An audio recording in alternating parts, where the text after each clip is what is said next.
bienvenue de nouveau dans cette partie. Je vais essayer de donner un aperçu général sur les 4 systèmes d'exploitation mobile qui sont Android, iOS, Windows Phone et BlackBerry. Android, proposé par la startup Android en 2005, a été acheté par la suite par Google en 2007. C'est un système qui a été conçu initialement pour des tablettes tactiles, pour des smartphones, mais par la suite, on peut trouver Android sur des ordinateurs, sur des objets, sur des smartwatches, dans des voitures. Et donc, il est à noter que Android est le premier système d'exploitation mondialement. Il a une part de marché de 80% en 2015. Il est aussi à noter que Google a lancé une alliance qui s'appelle Google Open Handset Alliance, qui regroupe plusieurs constructeurs, plusieurs entreprises. L'idée est de développer des normes ouvertes pour les appareils mobiles. Android, c'est un système d'exploitation basé sur le noyau Linux. Il est open source. Et donc, les constructeurs peuvent personnaliser ce système d'exploitation pour se distinguer par rapport à ses concurrents. Il y a plusieurs versions de Android, 12 versions en tout, mais la dernière version en 2000, la dernière c'est Marshmallow, c'est la version 6.0. Par rapport à l'architecture d'Android, il y a 5 couches. Le noyau Linux, une bibliothèque logicielle. Par exemple, il y a le WebKit, on en parlera plus tard avec plus de détails. Il y a la machine virtuelle. Au début, cette machine s'appelle Dalvik. Par la suite, en 2014, a été remplacée dans la version Android 5.0 par ART, avec une optimisation en termes de consommation de la batterie de 30%. Et bien évidemment, un kit de développement SDK Android. Et un ensemble d'applications qui gèrent les contacts, les applications, le carnet d'adresses, etc. Pour développer en Android, je parle de la programmation native, là il faut utiliser un langage Java et l'Android SDK. Il y a des outils qui simplifient, qui facilitent le développement des applications Android. On parle des environnements de développement intégrés. Actuellement, le plus utilisé, c'est Android Studio. Avant, il était possible d'utiliser Eclipse avec un plugin ADT. Il est possible aussi d'utiliser d'autres EDI comme NetBeans.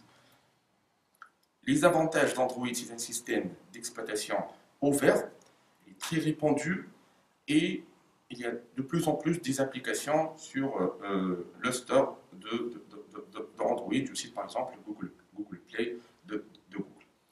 Parmi les inconvénients, c'est un système où généralement les mises à jour dépendent des constructeurs et parfois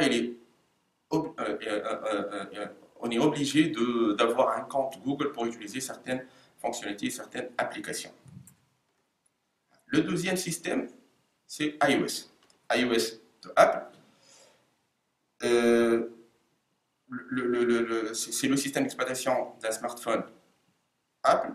Il y a 2 autres systèmes d'exploitation qui sont utilisés pour les Macintosh et pour l'Apple Watch et pour le tvOS, pour l'Apple TV.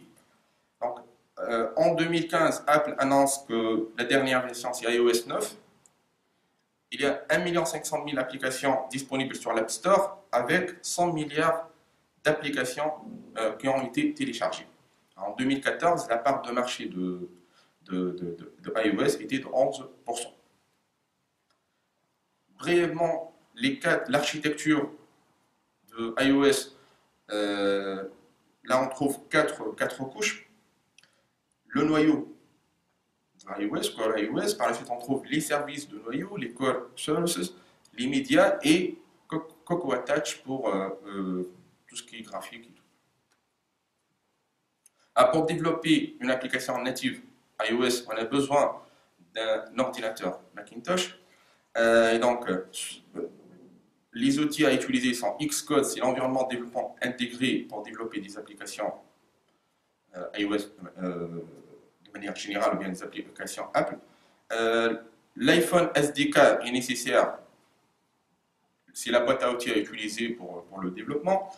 Il y a aussi la possibilité d'utiliser le Builder Interface pour créer des interfaces graphiques. Il y a des instruments pour tester et monitorer l'application que vous avez développée et un simulateur iPhone pour simuler l'exécution de votre application. Le langage utilisé s'appelle Swift. Avant, le langage était Objective-C, mais depuis 2014, Apple annonce ce nouveau langage qui s'appelle Swift.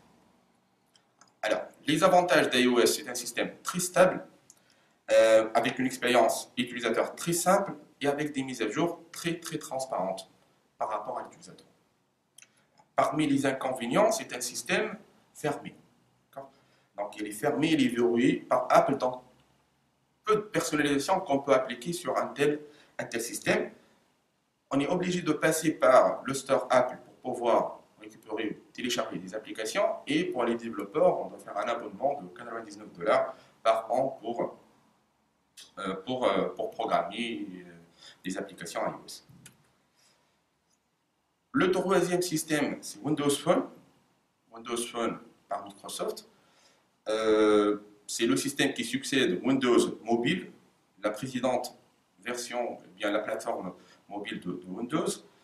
Par rapport à iOS et Android, Windows se distingue par son interface graphique qui s'appelle Modern User Interface, avec un système de tuiles dynamique. Donc c'est la majeure distinction par rapport à l'interface. En mai 2013, Windows Phone prend la troisième place avec une part de marché en 2014 de 2,5%. Alors pour développer, on peut utiliser les outils .NET, on peut utiliser .NET Compact Framework pour les applications et pour les jeux aussi. Les principaux outils de développement, les environnements de développement intégrés sont Visual Studio. On peut, bien évidemment, il faut utiliser un kit de développement. Windows Phone SDK, on peut développer en C#, en C++ et en VB.NET. Windows Phone Store offre plus de 200 000 applications en décembre 2013. BlackBerry, c'est un système d'exploitation propriétaire pour le téléphone mobile de la gamme BlackBerry qui a été proposé par la société canadienne Research in Motion. BlackBerry est très connu pour son support natif des courriers à travers le protocole Mobile Information Device Profile qui permet une synchronisation complète et parfaite avec les outils de messagerie de manière générale. Donc, la part de marché en 2014 est estimée à 1%. La présentation, cette partie est terminée. J'ai essayé de donner un aperçu général de ces 4 systèmes. Donc, on se retrouve dans d'autres vidéos.